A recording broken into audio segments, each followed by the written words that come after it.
दर्शकों नमस्कार। हम आज आपके समक्ष एक विशेष टॉपिक की बात करेंगे।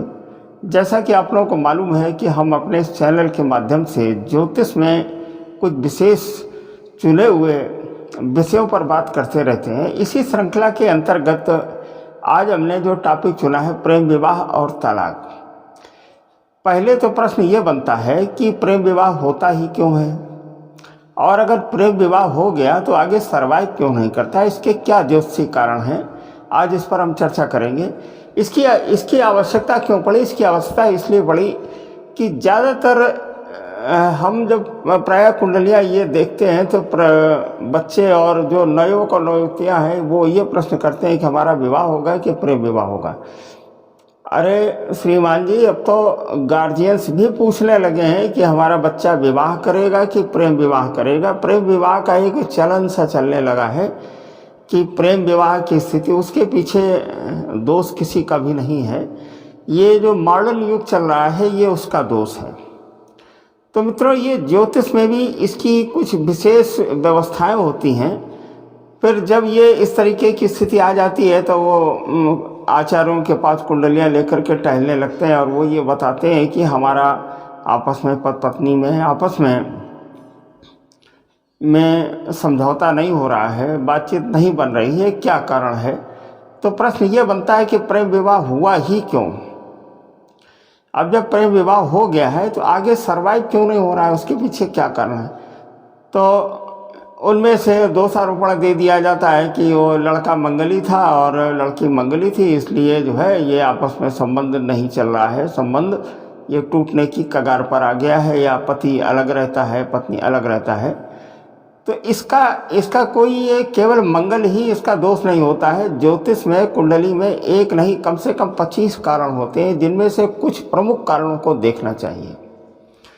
जैसे मान लीजिए पति सरकारी नौकरी में जॉब में है और गृहिणी भी किसी दूसरी नौकरी में है। अगर दोनों लोगों का स्थानांतरण हो गया तो आपस में एक वैमनस्यता, दूरियां बढ़ गई। तो एक तो कारण ये होता है कि आपस में जब दूरी बढ़ जाती है तो उनमें एक वैमनस्यता की स्थिति पैदा हो जाती है। लेकिन पहला प्रश्न हमारा ये है कि प्रेम विवाह होता ही क्यों है, प्रेम विवाह होने के क्या कारण है, ज्योतिष में कौन से ऐसे ग्रहों के योग होते हैं कि प्रेम विवाह की स्थिति बनती है। तो आज इसी पर चर्चा करने के लिए हम आपके समक्ष हाजिर हुए हैं। मित्रों, लग्न से जो हमारा 5वां स्थान होता है, पंचम स्थान हमारे प्रेम का स्थान है, यही हमारे शिक्षा का स्थान है। और जो 7वां स्थान है, उस 7वां स्थान हमारा ये पुरुष जातक के लिए पत्नी का स्थान है, और पत्नी जातक के लिए पत्नी के लिए ये स्त्री जातक के लिए ये उसके पति का स्थान है।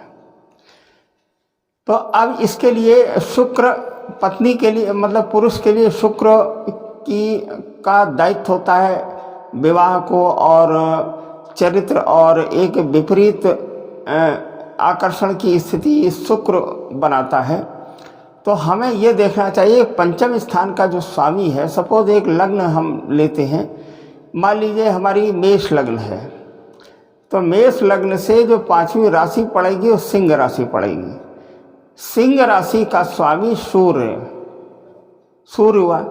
अगर सूर्य पर कुछ इस तरीके के ग्रहों का प्रभाव पड़ा, मतलब 7वें स्थान से ग्रहों का अगर कोई ऐसा प्रभाव पड़ा कि मतलब उनका प्रेम विवाह के योग बने, प्रेम विवाह के योग बनने के कारण यदि पंचम स्थान का स्वामी 7वें स्थान में आ जाए और 7वें स्थान का स्वामी अगर पंचम स्थान में चला जाए तो प्रेम विवाह की स्थिति बनती है।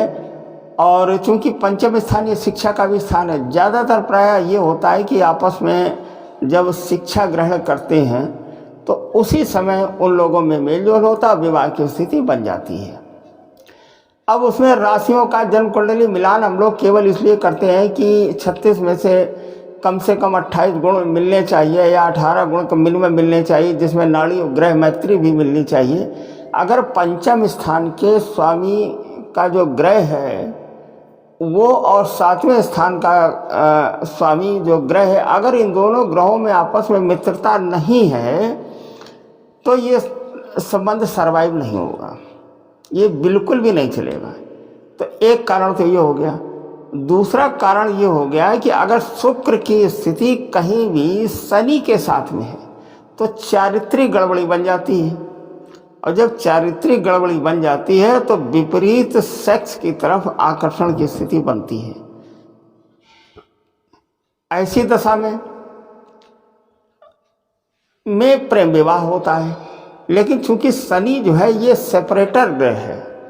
कौन सा ग्रह है? ये आपस में दूरी बढ़ाने वाला ग्रह है। तो कुछ समय बाद या तो शनि की दशा आती है या शनि गोचर में आता है, तो आपस में मतभेद की स्थिति पैदा होती है। विवाह मतलब 7वें स्थान का जो कारकत्व है विवाह, माने पति पत्नी आपस में दोनों लोग एक ही साथ एक ही संबंध में बंधे रहें, तो उसमें कमी आ जाती है, तो ये तलाक की नौबत आ जाती है। तो ये 2 कारण हमने बताए।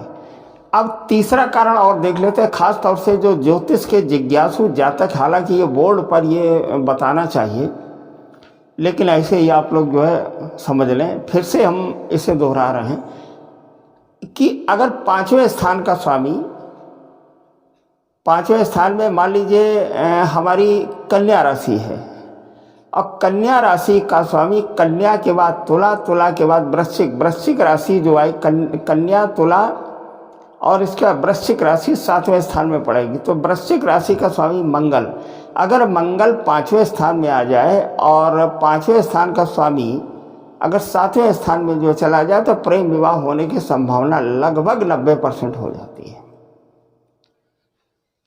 ये दूसरा रीजन रहा। अब प्रश्न ये बनता है कि जब प्रेम विवाह हुआ, आपस में अच्छे संबंध उनके बने, तो तलाक 90% तलाक की स्थिति क्यों आ जाती है? देखिए, जब जन्म कुंडली का मिलान करते हैं तो ग्रह मैत्री और वश से तलाक होने का कोई एक कारण केवल पैसा ही नहीं होता है। तलाक होने का कारण वाणी भी होती है, शारीरिक क्षमता भी होती है, उनका व्यापार भी होता है, चारित्रिक स्थिति भी होती है। इन सारी चीज़ों का कुंडली में बहुत बड़ा महत्व है। मान लीजिए प्रेम विवाह तो हो गया, अब जो कन्या है, पत्नी है, उसके दूसरे स्थान में अंगारक योग बना है। दूसरा स्थान किसका स्थान है? ये वाणी का स्थान है, और अंगारक योग बना है, माने पत्नी के आवाज में एक कटुता है, कड़वाहट है, तो बात बात पर खटपट शुरू।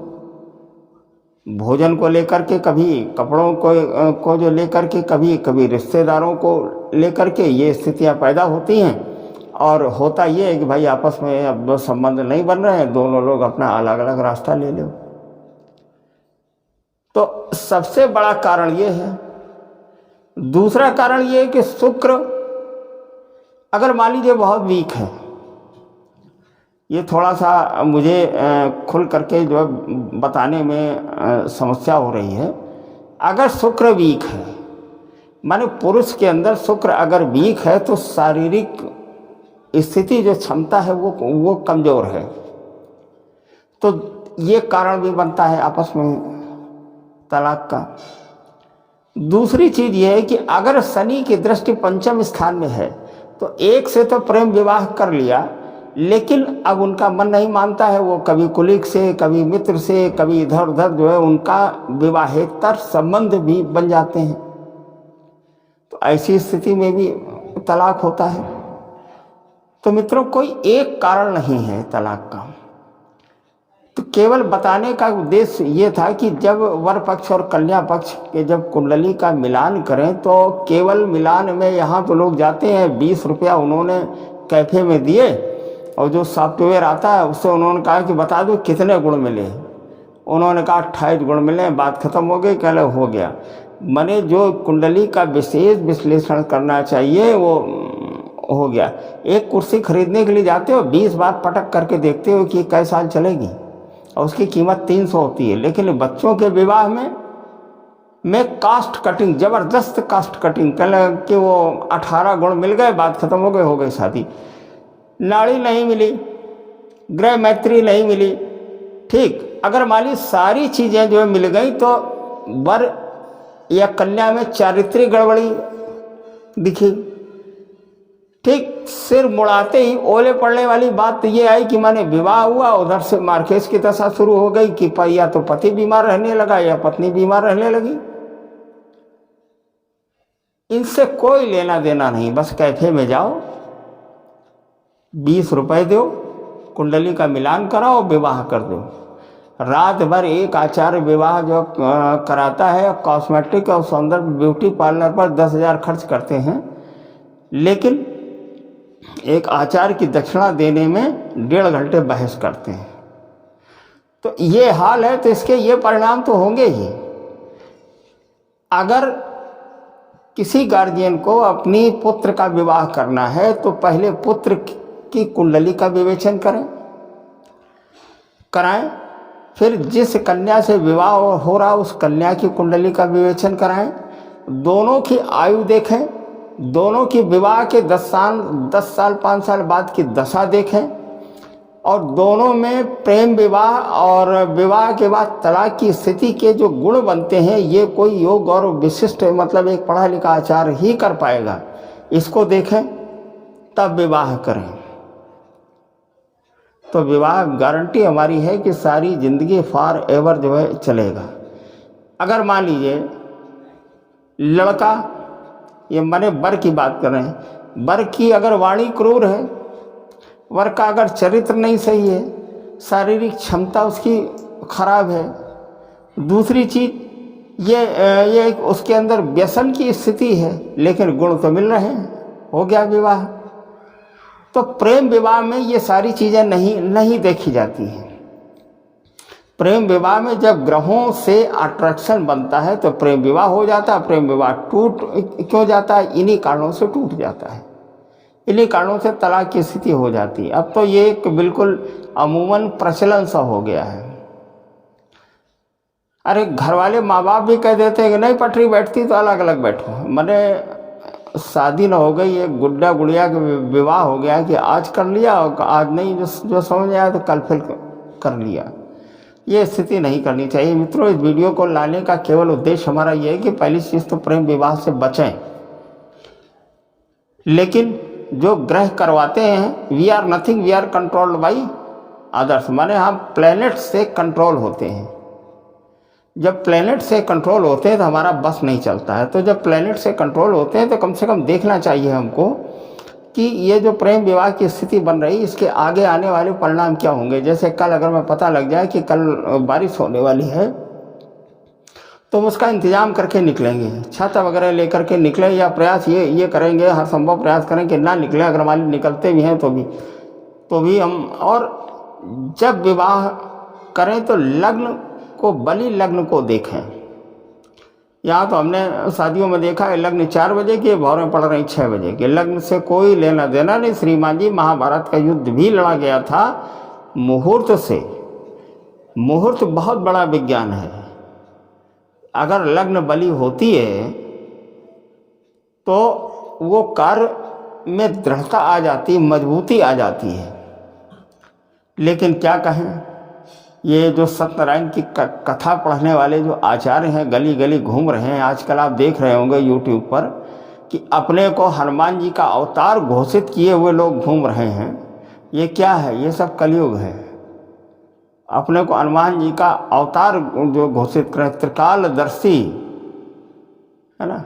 तो मित्रों, केवल हमारा उद्देश्य आज ये है कि हमने एक टॉपिक ये लिया कि प्रेम विवाह और तलाक, इसके ज्योतिषी कारण क्या हैं, वो मैं फिर से जो है बता देता हूँ कि पंचम स्थान हमारे प्रेम का स्थान, 7वां स्थान विवाह के स्थान है, और 6ठा और 8वां स्थान हमारे तलाक के स्थान है। तो अगर पंचम स्थान का रिलेशन 7वें स्थान से, और 7वें स्थान का रिलेशन अगर पंचम स्थान से बनता है, या शनि का शुक्र के साथ में बनता है, या शनि की दृष्टि शुक्र के साथ में बनती है, तो प्रेम विवाह निश्चित होता है। अब प्रेम विवाह तो हो गया, हमने गुड़ का भरा हुआ हंसिया तो निकल लिया, अब निकलेगा कैसे? अब इसके बाद में स्थिति आती है किसकी कि अब तलाक की नौबत ना आने पाए। अब तलाक के जरा योग देख लीजिए क्या बनते हैं।